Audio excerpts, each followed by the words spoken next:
What's going on, good people? Welcome back to another episode of Trading My Live Account. Today is day number 23. It's July the 12th, 2023. We made some trades today, so let's get into it.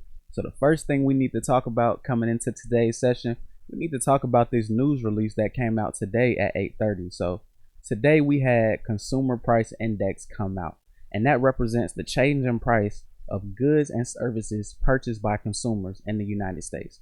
So pretty much that change is going to be representative of the inflation change in the economy. And in our macro economy that we've been living in, inflation has been a major topic. So anytime we have news that comes out about that, we should expect a lot of volatility. And that's exactly what we ran into today. So let's talk about trade number one. Now, trade number one, you can't see it because before I took this screenshot, we had a double top that got established, followed by a lower high. And that eventually led prices out of the zone. So once they broke out of the zone, I had expectations that prices would come back, retest the zone, and then continue back down. Now, the only thing was I was a little bit too early. And this is something I've been talking about these past couple of days, where you have an idea about what you want to do, but you want to see prices come to that level. You want to see how they react, and then you want to make your decision. Right here, I was a little bit too early. I put my order here before prices even got there and reacted at that level, and I took a loss because of that. A small loss, but a loss nonetheless. And I think sometimes losses like that are very avoidable because it comes down to discipline. Like, hey, I have an idea, but let me wait for confirmation. That's always important. And that's one of the biggest takeaways I took away from trade one. Always wait for that confirmation. That's a lesson that I've been getting taught multiple times over these past couple of weeks. So we move on to trade two when the news actually came out.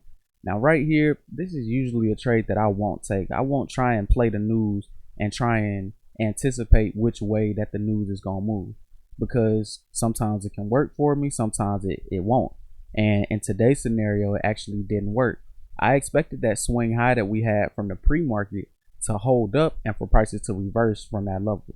So let's read the notes. I shorted here expecting for prices to spike and then reverse for this point, and that's way too risky for my trading style. And I say that because on a trade like this, really it's just more of a guess and an idea. It might be an educated guess, but I don't want to really take guesses when it comes to putting real money on the line, because anything could happen. And in this scenario, I ended up taking a loss, a much bigger loss than usual, because my limit order got ran through. And if you guys know about market orders, a limit order is not guaranteed. A limit order says, hey, we'll try and get you this best price if we can, but if not, then we'll get you the next best price. So I actually had to close this trade out manually, and it was about 2 times larger than what my normal stop loss would be. So that's why I say trading this type of style is very risky, because usually in the past, if I took a big loss like this, I call this right here, I call this an ugly loss. Usually when I take ugly losses, I usually have a tendency to make bad decisions continuously throughout the session after that, because I'm trying to make back all of the things that I lost from that trade or whatnot, and I'm not thinking straight. Now luckily today I was able to bounce back, but still I don't want to take ugly losses like this, like trade number two. So that's definitely a big focus point that I want to make sure that I get corrected in tonight's back testing session. Just, if you have an idea about what could happen right there, just leave it like that. Just leave it as an idea. That's all it has to be. Now, when the market actually starts to move, you can see whether or not your idea would have been right or wrong without having any financial money or financial value attached to it by being in a trade. You can just watch and observe. So that's what I learned from trade two. Learn how to watch and observe and be a little bit more patient. Now we see prices spike all the way back up, and we eventually established a swing high at around 34,700. Now that led me to trade number three, which is a representation of one of my favorite setups, which I call a continuous bull spike. Now that's when you see a large spike to the upside, and then you see prices continue moving to the upside, because there have been a lot of scenarios in the market. I'm pretty sure if you guys have been in the market long enough, you probably seen scenarios where you have a candle like this that spikes to the upside and then comes all the way right back down. So it can happen like that sometimes, but when you see follow through in the direction of the initial movement of that spike, that pretty much tells you that the move is going to continue, because you got to ask yourself this one question. If you were looking to go short and you saw a candle like this, would you want to change your mind, or would you still want to say, nah, I'm going to go short? It'll be people that still go short, because I've been somebody like that that's just been stubborn. But on those days, I would have shorted from right here, got stopped out right here. The reason this trade works is because, one, you have so many people getting long on the upside after seeing a candle like this, and you also have so many short traders trying to fight it that keep getting stopped out. And when you get stopped out as a short trader, you have to buy back your short position, so you're just adding to the bullish momentum. So that's a big reason why trades like these work. And this is actually two of my favorite setups. So not only is it a bull spike, but it's also an extended consolidation period followed by a bull spike. But before we get into the consolidation, let's just break down that bull spike and how to actually enter on a bull spike just a little bit more. So during a bull spike, all of the candles are pretty much going to be the same color. Since this is a bull spike, well, I guess a bull spike always goes to the upside. So all of the candles will be green, and more than likely you're not going to have a pullback where it's something like this that we saw at candle 4. Today was a different day where we actually did establish a lower high, but a lot of times when you have a spike to the upside like this, you'll only be able to get in on the long side as prices are going up. If you're trying to catch prices as they come back down into support, a lot of times prices will just keep running past support, and like I was talking about earlier, probably come back down to retest where that spike started from. So today that didn't happen, but you always want to keep that in mind. So when you're looking for an entry, don't look for that first pullback.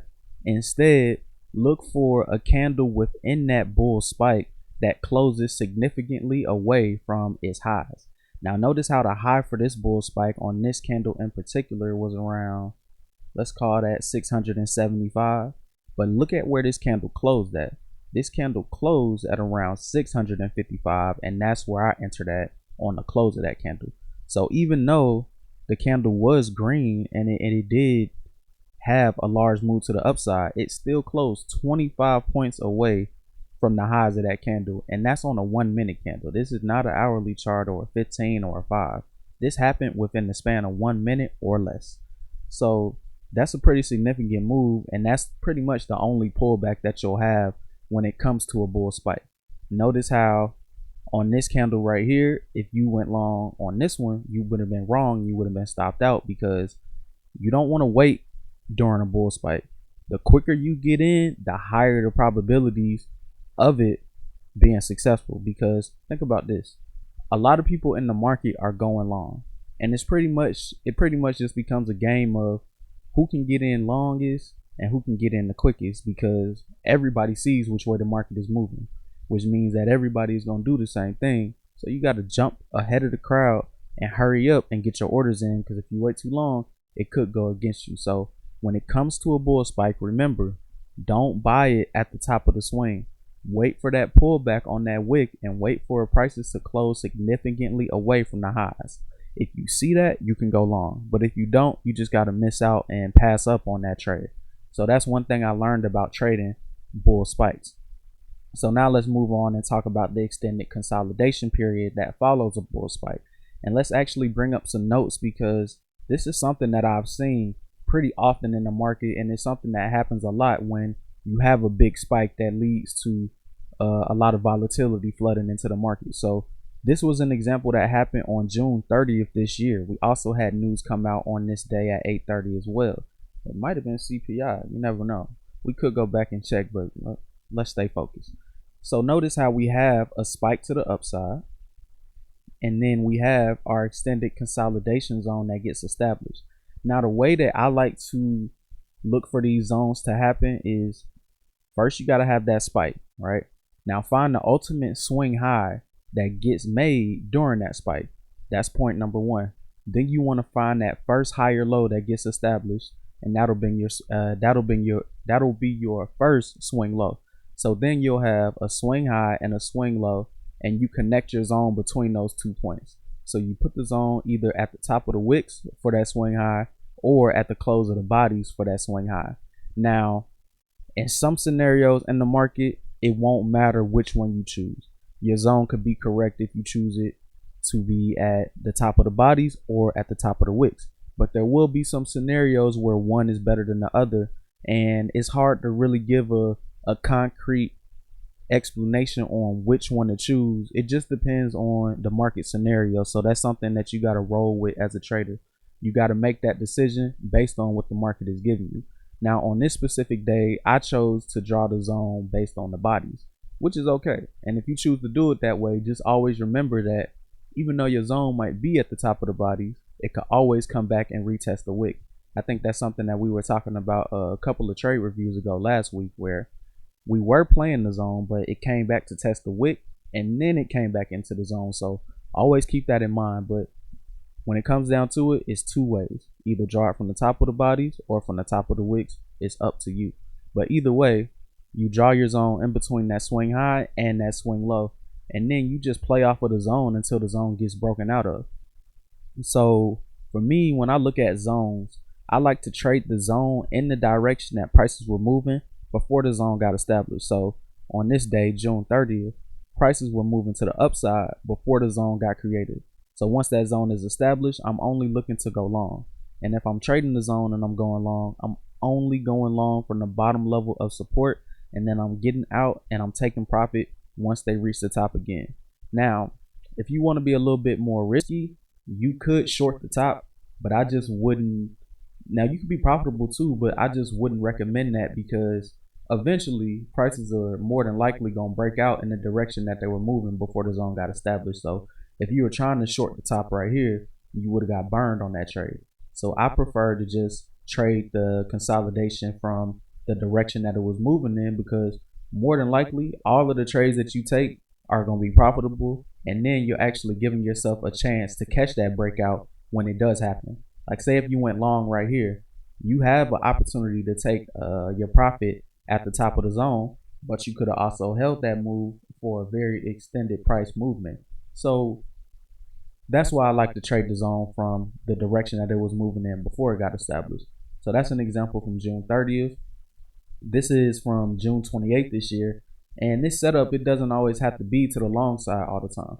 Sometimes it'll happen the same way, but just flip everything around. So today it was actually a short move on June 28th, where you had a movement to the downside, consolidation got established, and what do you want to do? You want to trade your consolidation from the direction that prices were moving before that zone got established. So the zone works not only in uptrends but also in downtrends. This is another example from May 10th this year. Very similar scenario. We had news come out at 8:30. We had our spike. Consolidation zone got established. Now on this day, I traded it wrong. You see what happens when you go long towards the top of the zone instead of going long at the bottom of the zone. You just set yourself up for a very risky trade, because more than likely prices are coming back to the bottom and then back to the top, because a zone is a zone. But this is just another example of a spike and then consolidation. So you always want to make sure that you trade that spike and consolidation the right way. Here's another example, and this one actually didn't come from a news announcement. This just came from a regular market open on a regular ordinary Tuesday in the week. But notice how the price action is very similar also, where we have that spike to the upside and then we establish our consolidation, and you can trade that zone accordingly. So that's really what I was looking for when it came down to this scenario that we were talking about today on July the 12th, 2023. So that's what I was looking for on trade number 4. I went long as prices came back to retest the bottom of the zone, and I was able to get out, not exactly at the top, but close enough where I say, okay, it's decent. You know, I'm always trying to get that perfect entry, but not that perfect entry, but that perfect exit. But you know, sometimes you can get it, sometimes you can't. Just got to roll with it. And that leads us to trade number 5. Now on 5, I went short right here, and I expected for prices to continue to the bottom of the zone, mainly because we came up here and created a double top. This was top number 1, and this entire little conjunction right here of these 4 candles was top number 2. So after I saw that, I'm like, okay, if we just had a big spike to the upside and then a double top, more than likely people that are long from up here are going to have to sell out, because those are the long traders that are trapped, and it'll probably give you a move back down to these wicks right below the consolidation zone. So that was my idea right there, and that would have been profitable for me if I would have held on to it. But I started thinking about it and I'm like, okay, even though I see all of those signals to the short side, I'm still clearly trading against the trend. The trend is up right now and we might be in a pullback, we might be in a reversal, but I don't want to trade against the trend no matter how good I think it might look. So I just closed that trade out right there for break even, and I think I made the right decision because even though a trade might work for you, if it goes against your program as a trader, you don't want to hold on to that. There's plenty of opportunities in the market. So if you feel uneasy about a trade, cut it short, let it go, and then wait for a better opportunity. So I think I did a good job right there on trade 5. And after that, look at what happened right here. We created a lower high. So once we have that double top and a lower high, remember you guys what I told you about yesterday from trading that bear trend line, you can draw that now that you have a lower high and extend that throughout the market. So even though I saw this lower high, I still went long at the bottom of the zone right here on this trade. And that's because I believe that a consolidation has the tendency to remain in consolidation until it's a strong breakout. And I'm willing to take the risk on that when it comes to that idea. But I think when you see signals that tell you that it could potentially move out of the zone, you don't necessarily want to just ignore those. I could have paid attention to that lower high and not took this trade because I think that's not necessarily a loss that I have to take. Some losses I have to take because I just stand on my strategy and I'm willing to trade it no matter what. But it's so many different small details that come down to every setup that I trade. And I think this is just another lesson that I'm learning right here. It's just if you see that it could potentially break out, just pump the brakes and see what it's going to do. So in the future, maybe I could see this candle close red. And then when it comes back green, if I want to, then I could think about going long right here as prices come back into the zone. So you can always give yourself that potential idea, but you don't have to take it if you don't want to. So that's the lesson I learned right there from that trade. And I don't think I had that trade numbered up, but that brings us to our next series of trades, trades 6 through 8. So I shorted here 3 times, expected for the downtrend to continue. Oh, okay, that was that one loss I talked about. Okay, cool. So I had 1 loss and then 2 break evens. Now, right here, I was expecting a successful breakout retest because once we had a double top, a lower high, I went long at the bottom of the zone and that didn't work. So that's telling me that the sellers are definitely still strong right now. And then we're actually staying below the zone. We were never able to close back inside of the zone. That's a very bearish signal once you have a breakout of a zone to the downside. So I'm just trying to play that the entire time from 6 through 8. But I just kept getting stopped out at break even. And sometimes that's how it goes. Every move is not going to happen immediately. You got to give the market time to build up steam and then it's going to break. And that's exactly what happened on trades 9 through 10. So let's read the notes right here. I took the same short trades here as I did on trades 6 through 8. I saw profits as prices began to break to the downside. So this trade eventually ended up working for me. I went short again as prices came back to retest the zone at 9. Now it did come back and I was in profit for a minute. It actually hit my first profit target, but I didn't take profits because I assumed that if we broke out of the zone with a retest, a successful breakout retest, after a lower high and a double top after a spike, then this was probably the move that I was telling you guys about where you go all the way up and then come straight back down. So I had my profit target way down here, like almost at this same area that I got stopped out on from trade 2. So I got a little bit greedy on that one, I'm not gonna lie, but I made the right decision and I let the trade come back to a minimal profit. So it wasn't break even, but it was just a small profit, and that's okay.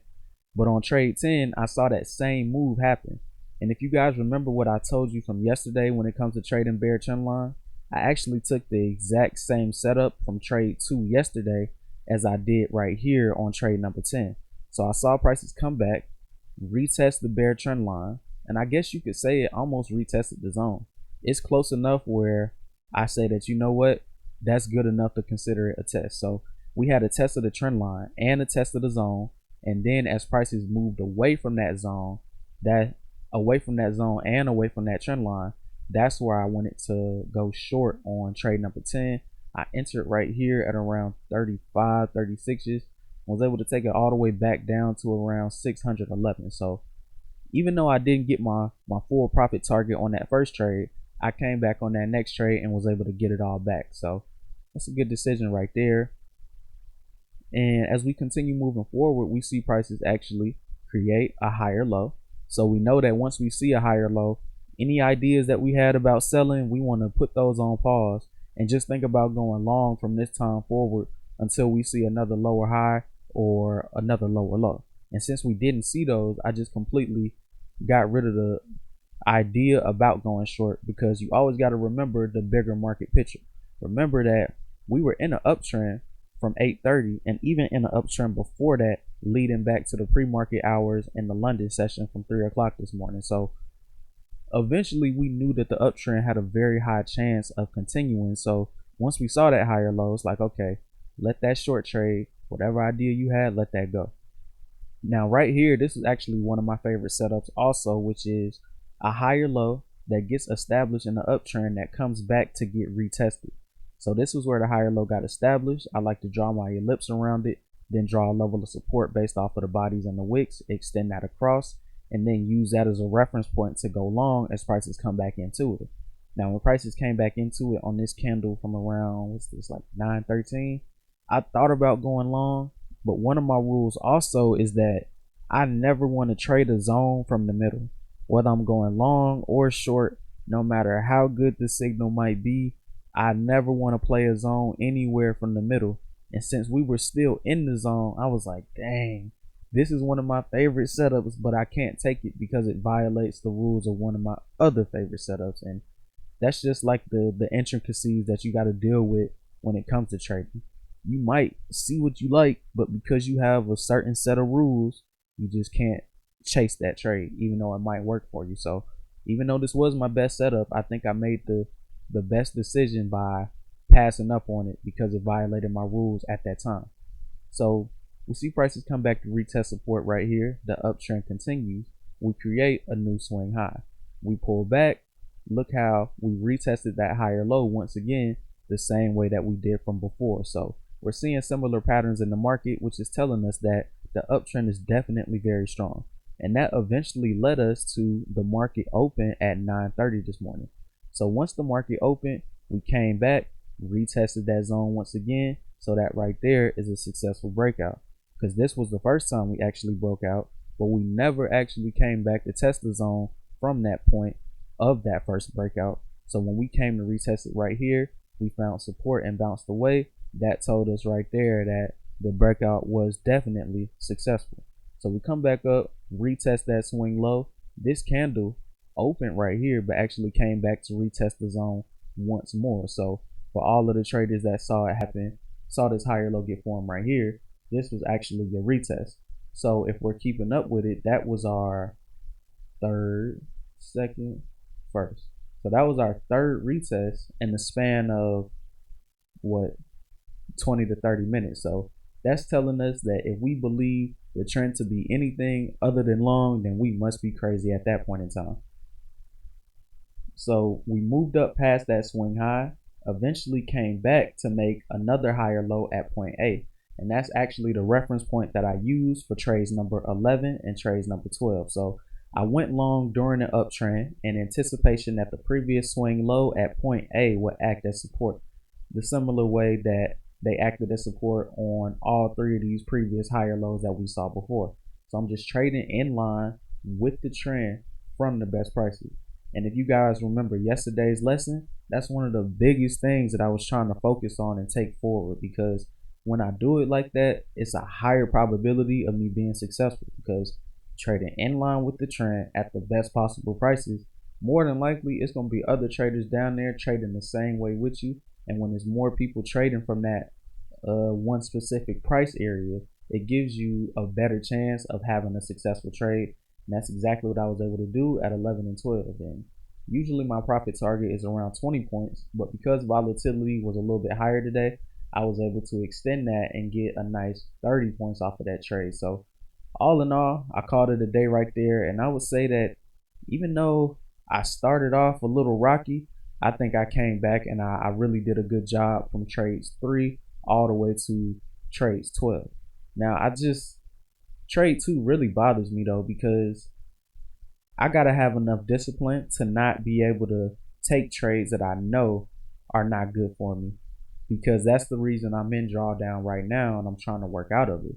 Is because I've been taking trades where I feel like, I know it's not good for me, but I just want to see what happens. I'm still trying to work on that. Today I was fortunate enough to be able to have a whole lot of volatility presented to me so I can make all of that back. But I still want to focus on just not taking bad decisions like I did on trade two at all. So that's really going to be my main focus once again going into my back testing session tonight. Man, today was a great session. I definitely learned a lot and I hope you guys did too. I'll be back tomorrow. What's that? July the 13th, 9:30 a.m. sharp. But until then, you guys, take it easy.